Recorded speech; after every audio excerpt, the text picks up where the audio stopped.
Hello and welcome to Self-Care Sensory Sessions. Today we're going to be growing sunflowers. So for this activity you're going to need some soil. You can either use compost or something from your garden. You're going to need some sunflower seeds. These are just seeds I picked up at a local supermarket of mine. You're going to need some pots, but not everyone will have access to pots, so I'm also going to teach you how to use recycled materials to make your own. There are a few different ways to make your own. One way is with a glass jar that I just washed out, and I've got stones in the bottom for drainage. You can also make some out of toilet roll and out of a drink carton, but I'm going to show you how to do these. You'll also need something to be able to water your sunflowers with, and a tray to keep all your sunflower pots in so it's nice and tidy. First up, I'm going to use the drink carton. So this is empty and I've drunk everything from inside it. I'm going to wash it out and then I'm going to put it on its side, and then I'm going to cut along these lines here. Make sure that if you're not confident with cutting that you ask someone for help, or if you're doing this activity with someone else, make sure that it is appropriate for them to cut it themselves. If not, you can support them with this. Now we're ready to be able to add our soil, so fill this one up but not right to the top. Make sure there's a little bit of a gap. There's enough room in this pot for 2 seeds. So I'm going to place the seeds on top and then I'm going to poke them down with a finger so they're just covered by the soil. And then we're going to water them. For the first time you water your seeds, make sure they get a good amount of water, because this is what they're going to need to start growing. One of the other ways you can make a pot for your sunflowers out of recycled materials is with a toilet roll tube. So we're going to take one of our toilet roll tubes and we're going to cut right down about 1/3 into the tube, and we're going to do it all the way around the outside.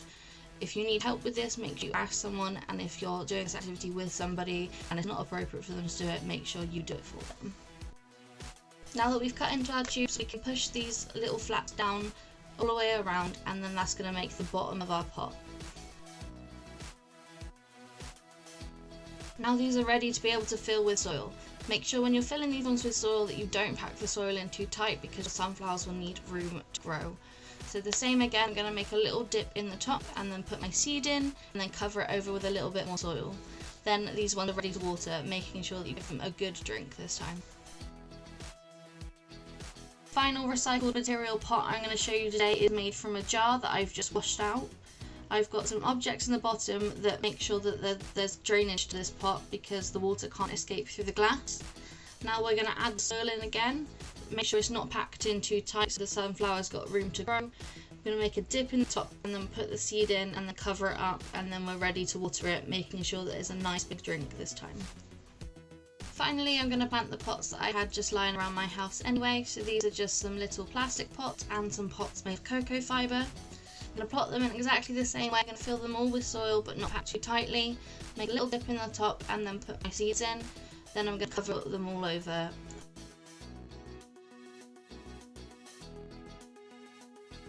Then they're ready for me to water, again making sure they get a nice good drink this time. Now that my seeds are all planted, I'm going to put them in the tray, and then I'm going to put the tray on a windowsill. Windowsill's in front of a sunny window that gets lots of light throughout the day, to make sure that there's sunlight for it to grow. I'm going to carry on watering these flowers once a day until they start to shoot. They should take up to about 2 weeks, so check in for 2 weeks time when I'll give you an update. Make sure you water once a day and that the soil doesn't dry out fully. Thank you for watching Self-Care Sensory Sessions. I hope you've enjoyed today. See you again soon.